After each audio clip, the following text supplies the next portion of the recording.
Good evening and welcome to Wrestling Rewind. I am your host, Angel Amoroso, and I am joined by my co-host, the Iron Man, Tommy Cairo. Hey, what's happening, Angel?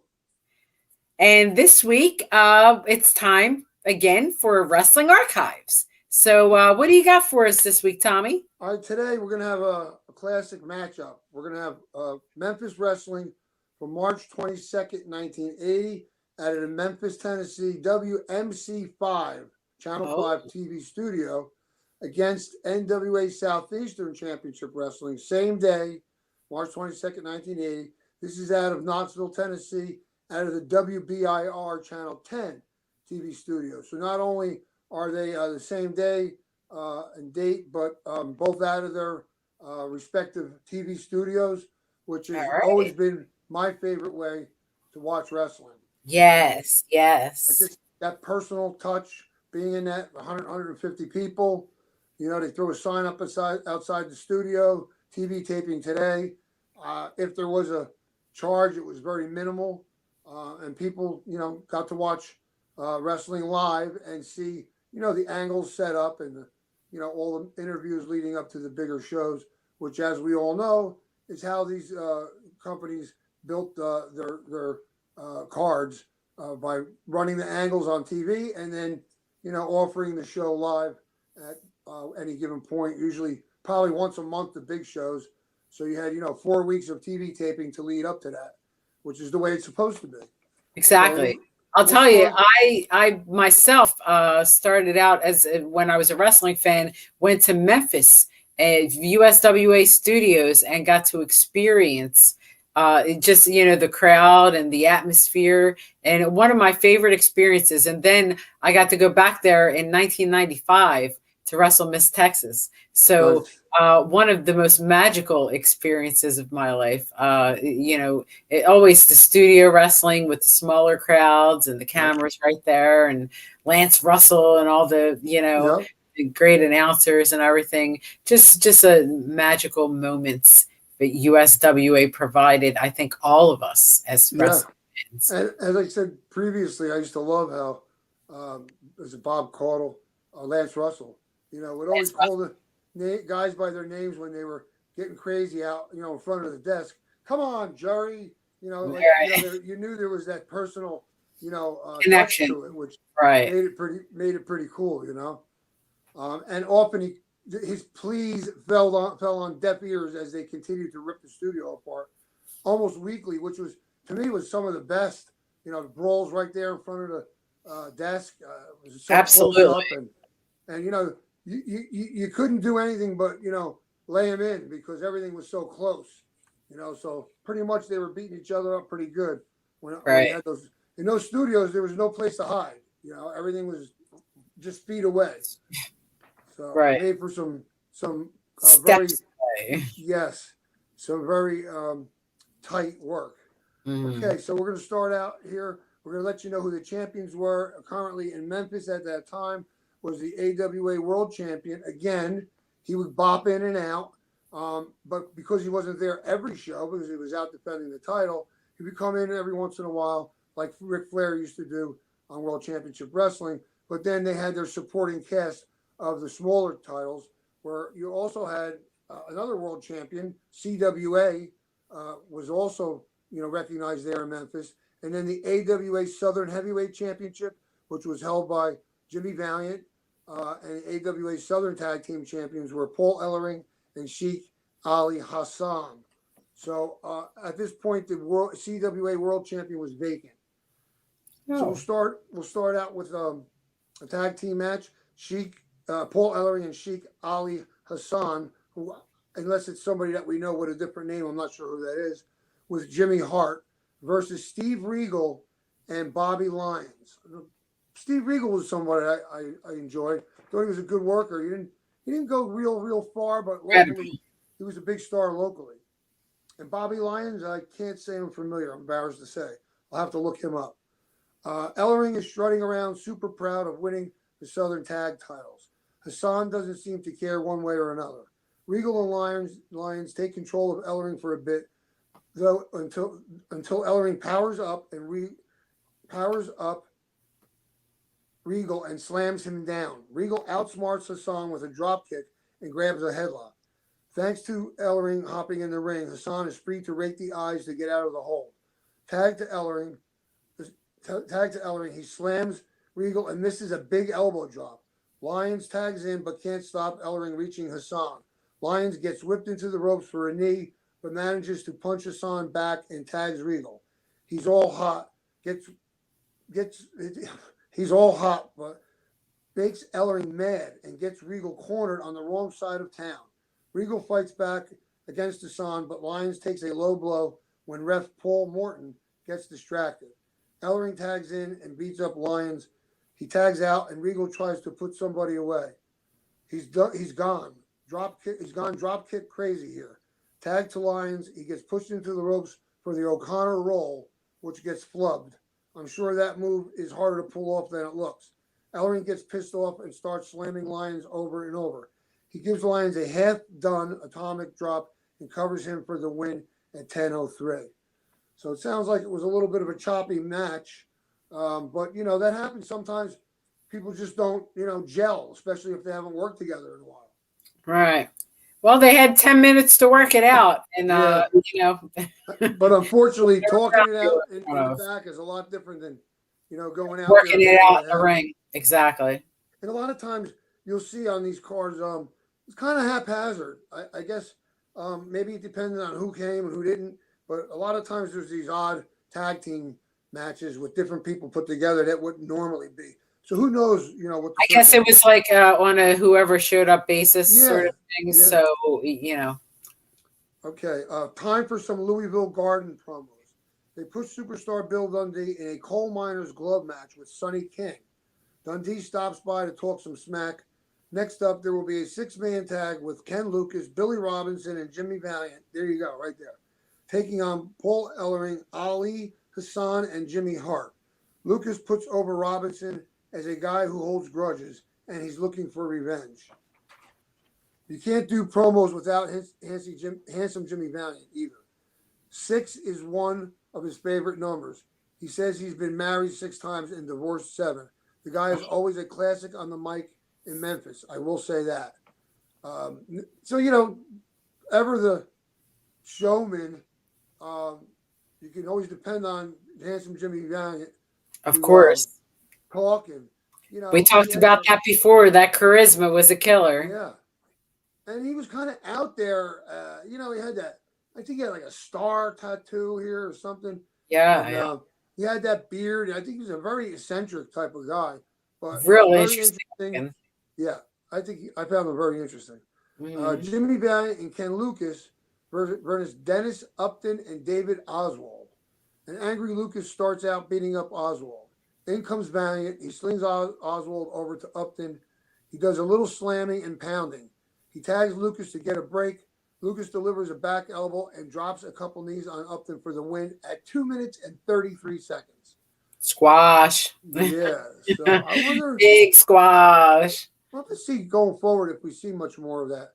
Valiant and Ken Lucas. Ken Lucas was a big name for the area at that time. Right. So I imagine they did more matches together. Mm. They show the last minute or so of the Southern Tag Titles change in Louisville back on March 15th. A recap of that match and the wild aftermath is just a click away. More Louisville Garden promos. The opening bout will be the Blonde Bombers, Wayne Farris, who is Honky Tonk Man, and Larry Latham against Ricky and Robert Gibson. Steve Regal teams up with Rick Morton against Dr. D. David Schultz and Dennis Condrey. Plus, superstar Bill Dundee faces Sonny King in a coal miner's glove match. The main event will be the 6-man with Ken Lucas, Billy Robinson, and Jimmy Valiant taking on Paul Ellering, Ali Hassan, and Jimmy Hart. Buddy Wayne versus Rick Morton. So they're back to, I guess, the TV studio. Despite the size difference, Morton maintains a hold of Buddy and keeps him grounded with headlocks and hammerlocks. Paul Morton is refereeing this thing, and nobody seems to notice that might be a problem. Wayne finally catches Rick with a knee, but a Fez press catches Buddy off guard, and Morton picks up the win at 4:11. I guess because Paul Morton is the brother of Ricky Morton, they expected maybe some favoritism. But I don't think that happened in 4 minutes and 11 seconds. So, no, not at all. This Paul TV Morton thing's all the way. Yeah. Didn't hear from him much. Yep.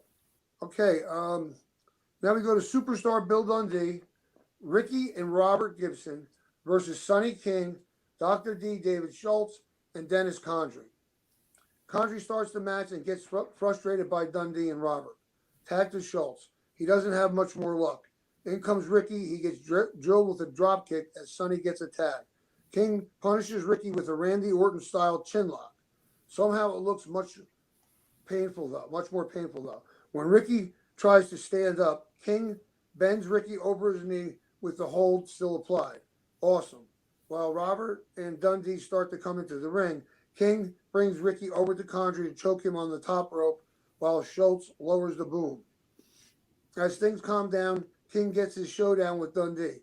They slug it out until Schultz grabs Dundee by the tights so that King can headbutt him. Condrey delivers knee drops to Dundee, but can't get the pinfall.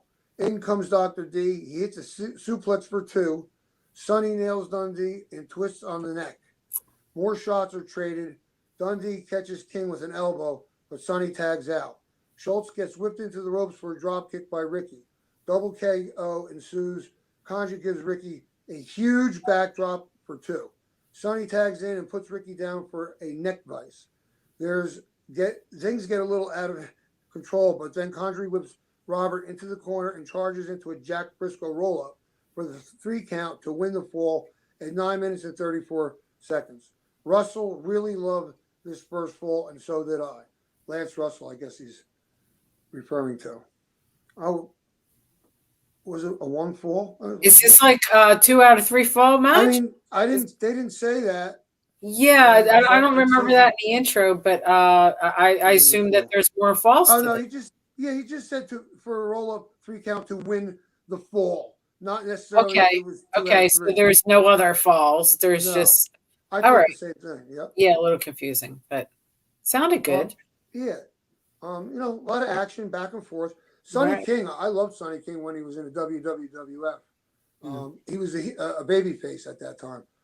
And I don't even think he was top billing, but, he was up there. Okay, our last of the Louisville Garden promos for the night. Russell hypes up the 6-man tag main event for Tuesday night and brings in Paul Ellering, Ali Hassan, and Jimmy Hart. Jimmy wonders why people are always trying to get to him in the ring. He's a manager, not a wrestler. Ellering goes off on a coke-filled rant, calling Billy Robinson, Ken Lucas, and Jimmy Valiant the 3 little pigs, and they will set their house on fire. Oh boy. Lance Russell wishes we had 2 hours today for the 6-man tag. Unfortunately, we do not. Russell and Brown wrap up the show, and we're out of here for another week. So a coke-filled rant, huh? Yeah, wow. Wow. Well, strong. I think that. Okay. They said it. You just. And I'm quite sure it's probably true. As probably. We've heard many of the. Guys on top 5. Yeah. Wouldn't doubt it. Wouldn't be shocked. Seen it. I'm sure it's a lot quicker than it's supposed to be. Sure. All right. So, as usual for USWA, always a lot of action. Always. A lot of angles going at the same time. But as you'll attest, it never made for a boring show. Never. I don't think I've ever watched a USWA program and walked away and been like, oh, that was really boring. Like never, ever boring was ever a word to describe the USWA. Always perfect. The right amount of violence, the right amount of skill where you needed it, and it just perfect. Yeah. I mean, if you compare it to a WWF, TV at the time, a lot more action, a lot more going on. Absolutely. They took a lot more chances too, I guess they had to. They were playing to a smaller demographic and a smaller population. So you had to go the extra mile to keep people interested. And We don't know if it's because, like, at the time there was maybe limitations on what can be shown on TV, or maybe it's just that they didn't want to get into that type of wrestling. Whereas USWA, they had their TV in their studio, what they had, not as big as WWF, WWF rather, but in the same, you figured they had a little bit more leniency out of Channel 5 than WWF would out of their bigger stations. So different products. Yep. All right. So now we will go to what was under the NWA Southeastern Championship Wrestling, March 22nd, same day as the last card, 1980, Knoxville, Tennessee, WBIR Channel 10 TV studio. The current Southeast Championship Wrestlings are, and again, the recognizing NWA World Champion Harley Race. And to get around the fact that he wasn't there all the time, of course, they had their supporting cast, which was the NWA Southeastern Heavyweight Champion, who was Killer Carl Cox, big fan. NWA Southeastern Tag Team Champions, the Manchurians. Not quite sure who they were. I'm sure they're workers that we knew, just with a different name. NWA Southeastern TV Champion was Dutch Mantell. And the NWA US Junior Heavyweight Champion was Tony Charles, a guy from England who was a really good worker in the fashion of like I never remember the guy's name, a short little stocky English guy. It'll come to me later. I think the two of them had some great matches. Les Thornton. Okay. Your host for the show, NWA Southeastern Championship Wrestling, is Les Thatcher. Okay, Terry Taylor versus Ron Slinker. Thatcher describes Slinker as a karate guy who has successfully switched over to catch-as-catch-can style wrestling. He even goes as far as to say Slinker is a contender to Harley Race. I don't know about that. Slinker looks like John Denner to me. Look him up, kids. Taylor is very young here. He's probably about 6 to 7 months in the business at this point. Wow. We got Scrappy McGowan as the referee. It's strange because I'm so used to seeing him only in Georgia before that operation shut down. Anyway, the exchange leg and arm holds until they start going for the quick pin without really any setup. Slinker is the one who manages to score the pinfall with an inside cradle in 403. I really expected this to go the other way. Okay. Yeah, I remember Ron Slinker. He was like a tall guy. He used to wear karate pants. Used to see him in WCW. It's like a pretty good hand, journeyman guy. Okay, then it says, I'm loving these promos set to disco music. I'm sure that gets over real good in Knoxville. I'm sure it doesn't. Back to the show. A referee calls for babyface Ole Anderson to be suspended for beating him up real bad. Killer Carl Cox stops by to support what the referee wants to happen. They were in the Marines together, for crying out loud. The audio is pretty bad, so it's hard to figure out what's going on. But it sounds like there will be a lights out match between Ole and KKK, Killer Carl Cox. Next up, Troy T. Tyler, clearly doing a Dusty Rhodes imitation, talks about his upcoming NWA Southeastern Heavyweight title match with Killer Carl Cox in Hazard, Kentucky. Memphis fans will remember him as the Dream Machine. I do remember that. All right, the Manchurians with the Great Mephisto versus the Matador and Jerry Roberts. I think Jerry Roberts was one of the Hollywood Blondes at one point. Okay. All right, the Matador is under the hood as the Great Jerry Stubbs, while Jerry Roberts is best known as Jacques Rougeau because smelly Frenchmen don't get over. I can't read this. All right, as blowjob baby faces down in Knoxville anyway. This is America, folks. In case it's confusing, the Manchurians are essentially the Mongolians here. Makes sense, right? They are geographic neighbors after all. Ron Slinker has joined the Thatcher for extra special commentary. Big brawl to start as the Great Mephisto decides to leave after getting beat up. Matador gets his ribs stomped by the Manchurians and stuck in a chin lock, tagged to Roberts.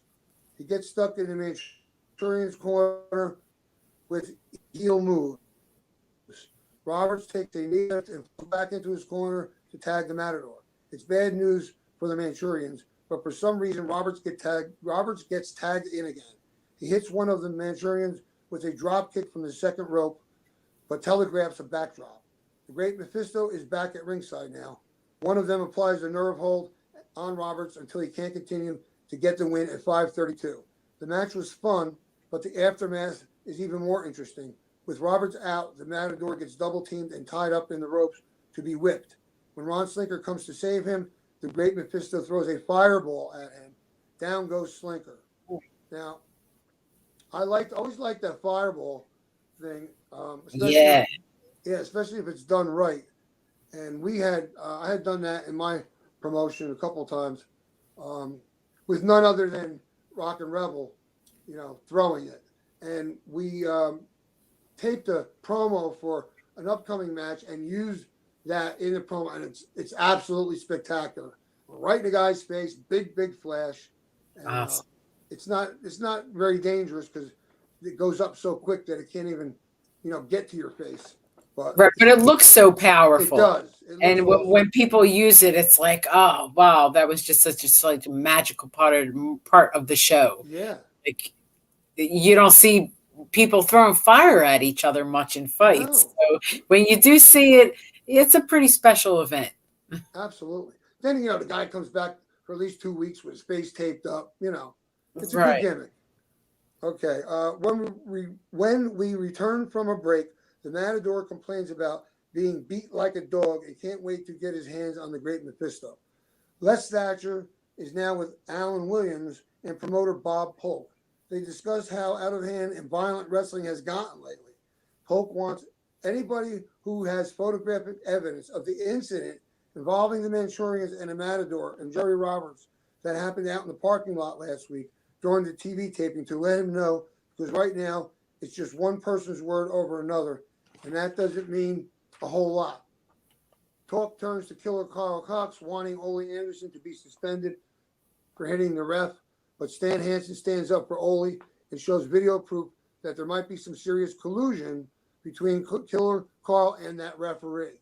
In one instance, Killer Carl knocked out Ole with some foreign objects from his tights in plain sight of the ref and didn't get DQ'd for it. In fact, the ref still just counted the 3 count like normal. In a second instance, Ole beats up the ref and gets held by Killer Carl Cox to be punched on by the ref. Now that's collusion. Hansen mentions other instances where Killer Carl Cox won matches in other areas, and the guy was a referee there as well. Hansen feels that referees should be suspended and that Killer Carl has a belt that doesn't mean anything because he didn't win it fair and square. Hansen leaves his cowboy hat there on the table to go wrestle. I have a breached door. Did you see my dog go behind us? No. Hold on. You can't see that far down, so we're good. Oh my gosh. I'm sorry. Oh, he's adorable though. Come on. Oh, he's so hot.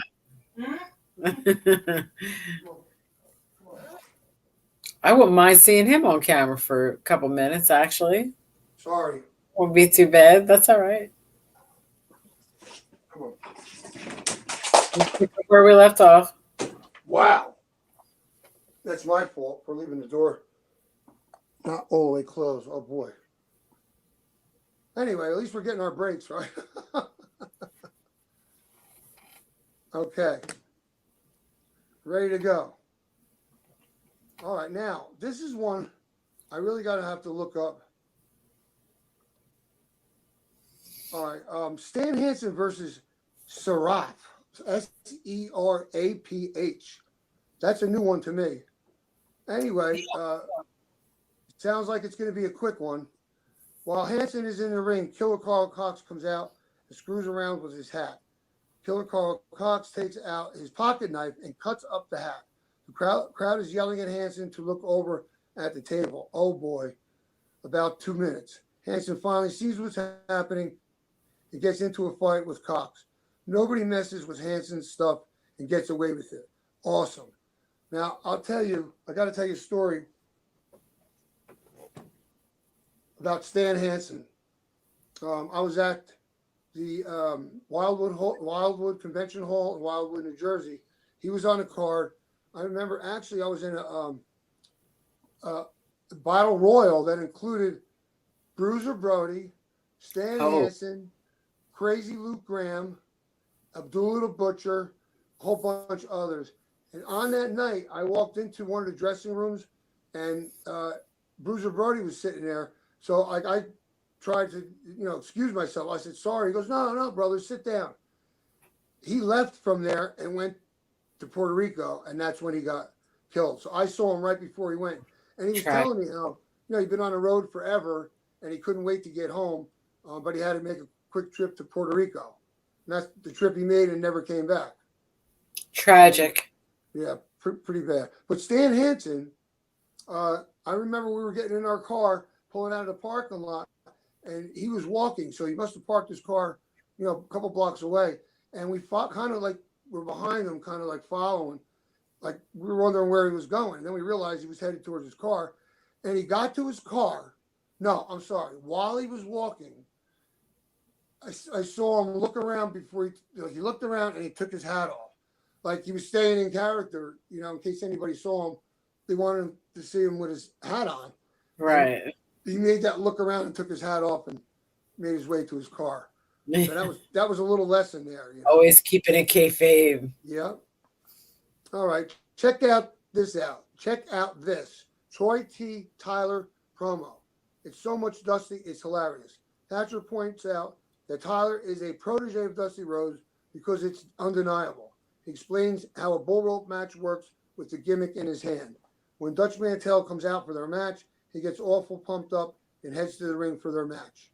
So this is for the NWA Southeastern TV title, Dutch Mantell as a champion versus Troy T. Tyler.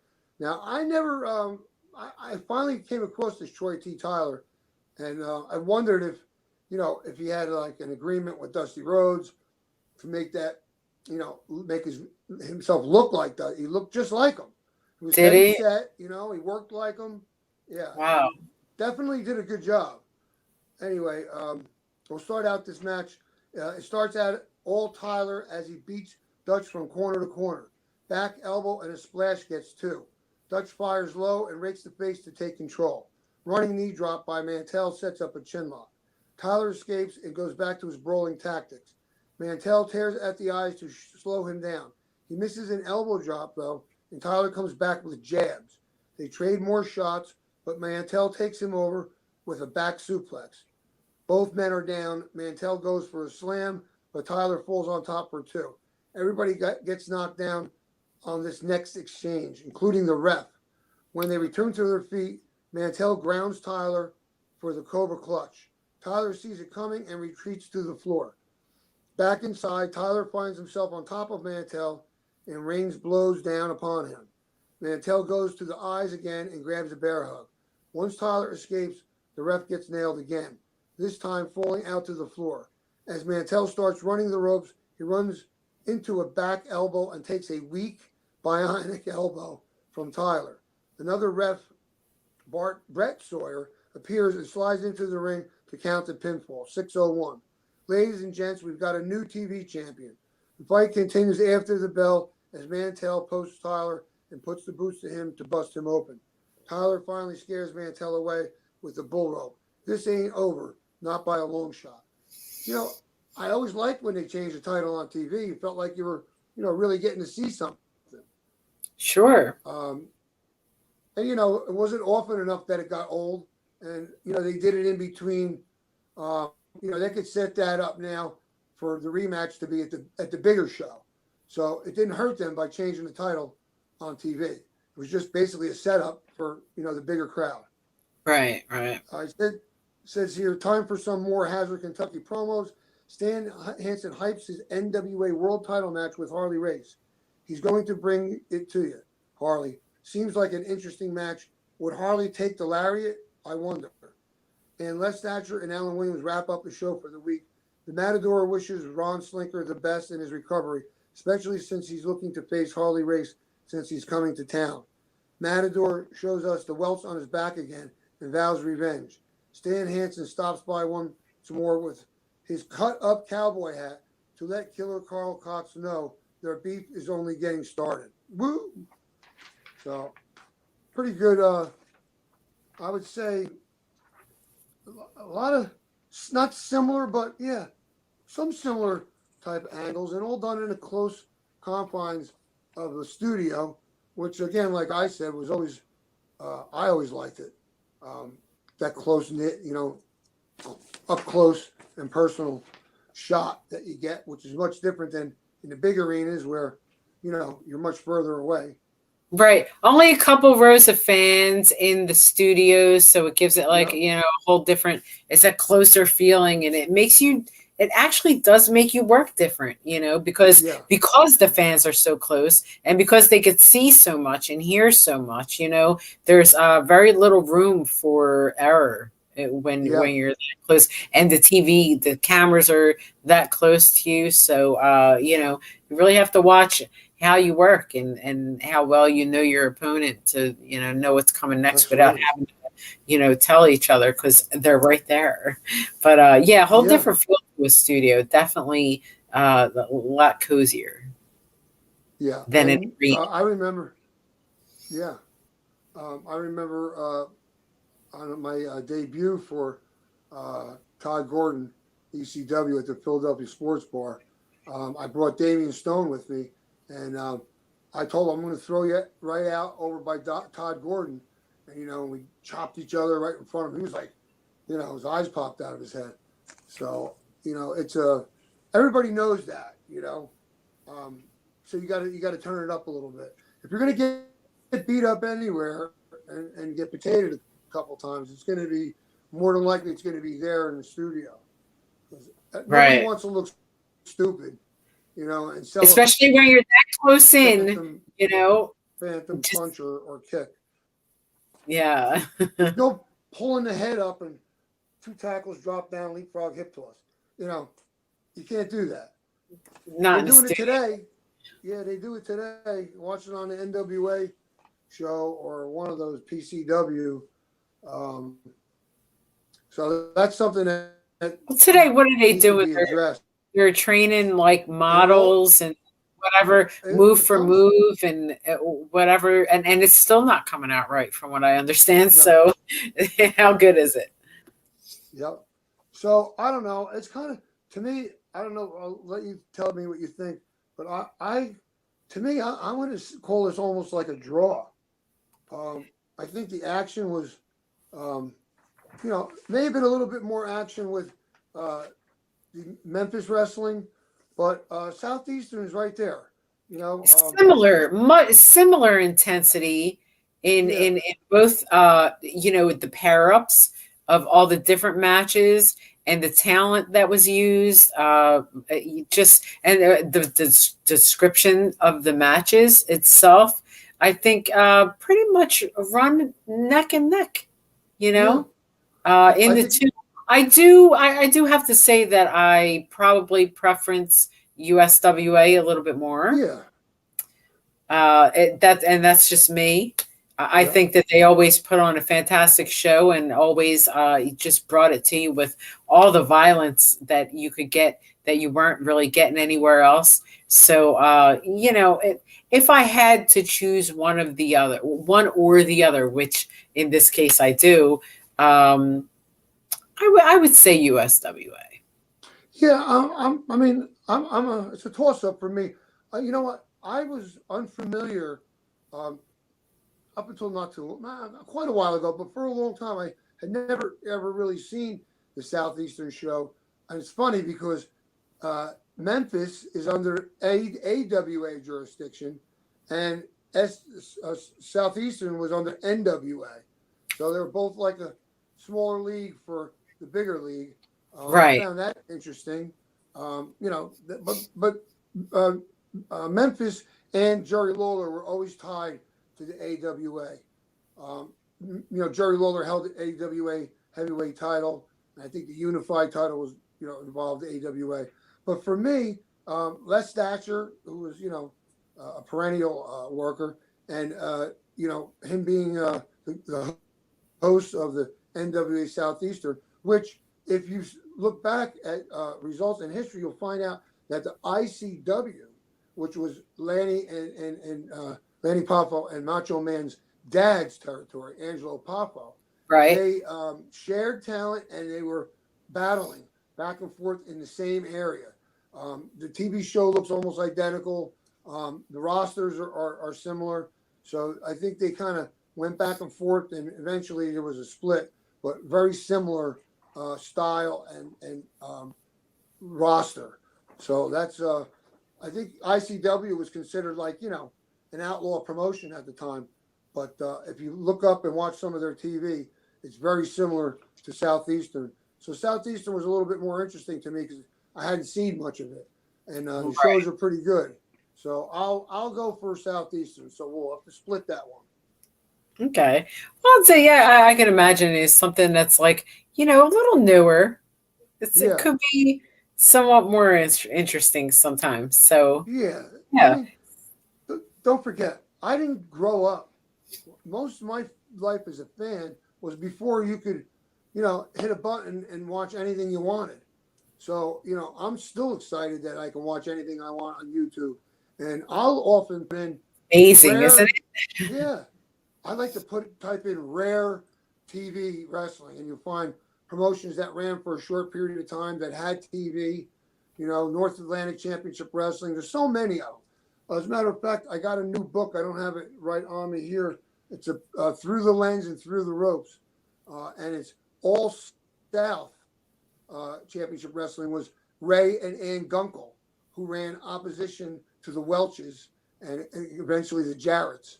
And wow. It was a unique situation. I think not too long after her husband died, she kept the promotion going. And but they were in heavy competition with so many other bigger groups.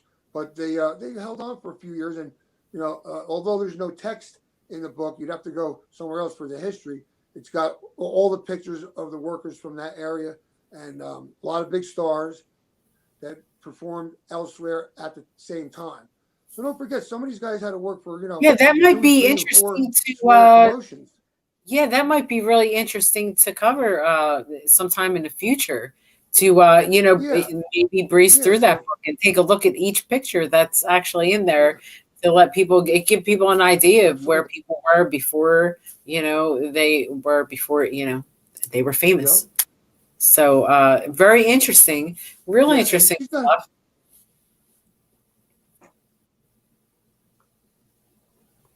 What's that there, Tommy? You stopped there. I didn't hear. No, I just said real interesting stuff there. Yeah. I mean, I think so. So I would imagine that there are other fans that similarly feel the same way. Right? I like to imagine now, when you hear this, you get a picture. Imagine what it was like to be a worker at that time when there were so many places you could go. And if you got worn out in an area, it was not uncommon for promotions to work with each other. 4 guys, I'll send you 4 guys. When guys start to get stale, so you don't keep having the same guys over and over and over again. Right. Not so much like now. It seems like people don't. That was NW Hollywood. Which,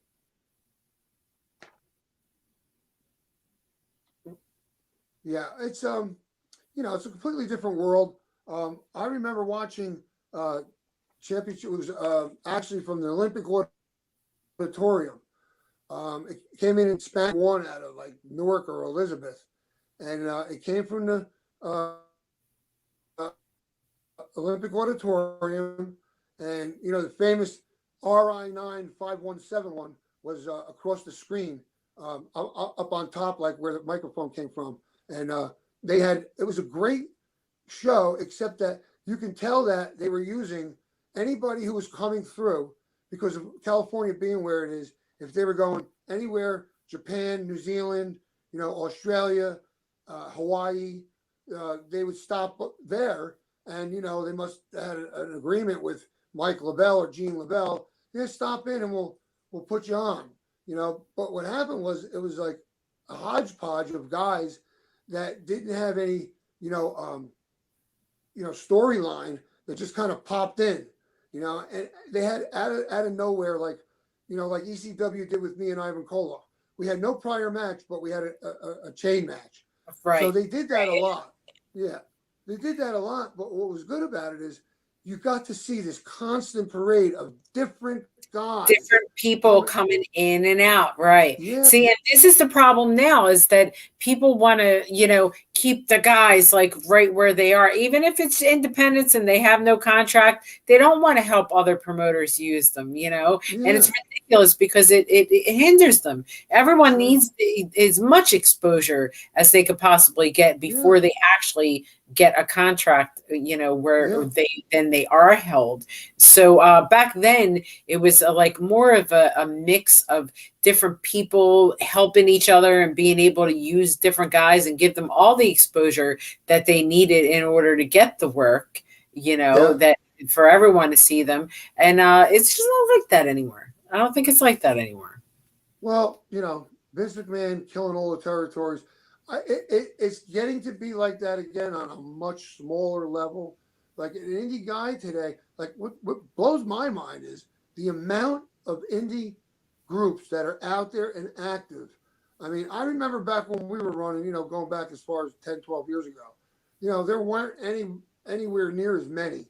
Now it's like so many different companies with decent production and decent, TV. Yeah. So I think in a way it's building back to a point where if all of them could become more successful and be a feeder or a minor league to the bigger groups, which, you watch WWE or you watch AEW, which I can't. Watching AEW is like the same thing, a hodgepodge. There's guys coming in, guys going out, little guys. It's just not fun. I don't see any advantage to watching it over the older stuff. Plus, there's such a great amount of, big libraries of older stuff that it's like this. If I read a book 15 years ago and I pick it up and I don't remember it, it's new again. It's like I'm watching it again, reading it for the first time. Exactly. So, that's what's fun about history. Yeah, we couldn't in a million years watch all the content that is available from all these groups, world class, Mid-South, all of them. It would take us forever, so that's a good thing. There's no supply going to run out, as far as, I watch every night. I may watch something. I might just type in classic wrestling, and go through it and pick out videos. And the good thing is if it's something that's not too great, you just go to something else.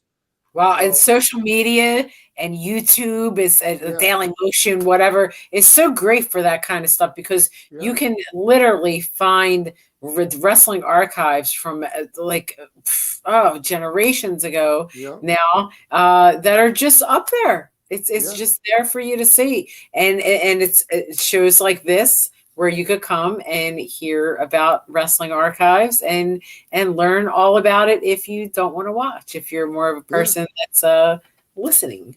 We'll bring it to you. Exactly. We'll bring it to you every other week here on Wrestling Rewind. And I think this just about brings us to a close for this episode of Wrestling Archives. Tommy, do you have anything to close us out with? No, but get in there, get on YouTube, start looking around, see what you can find, what you can dig up. And if you're a big fan of wrestling, look at the stuff from England. Some of it is fantastic. A lot of the guys that you see would eventually come here, Fit Finlay, both of the British Bulldogs, a number of guys that you can find. Mark Rollerball Rocco, does anybody know who that was? He was Black Tiger. Eddie Guerrero worked under a mask in England. So it's a good thing to look around, not only throughout our country, but European wrestling. You got Japanese wrestling is Japanese. Oh my God! Push out always. You really want to be blown away. Take a look at some of the '80s New Japan and Old Japan TV programs. Awesome. So yeah, it's endless. that'll really Universe teach is you endless. history right there. Yep. So, and while you're looking on YouTube, make sure to catch myself, the Virgin Princess Angel, and the Iron Man Tommy Cairo every Sunday at 7 p.m. on YouTube on the Monty and the Pharaohs Network for Wrestling Rewind. And next week we should have an interview coming up. Not going to ruin it by announcing who it is now, but look for it. Look for us to be advertising it on social media, and stay tuned for that special episode of Wrestling Rewind with our upcoming interview. And until the next Wrestling Archives and Wrestling Rewind, thanks for joining us. I am the Virgin Princess Angel for my co-host, the Iron Man Tommy Cairo. Yes, ma'am. Have a nice night and a nice life. See you next time.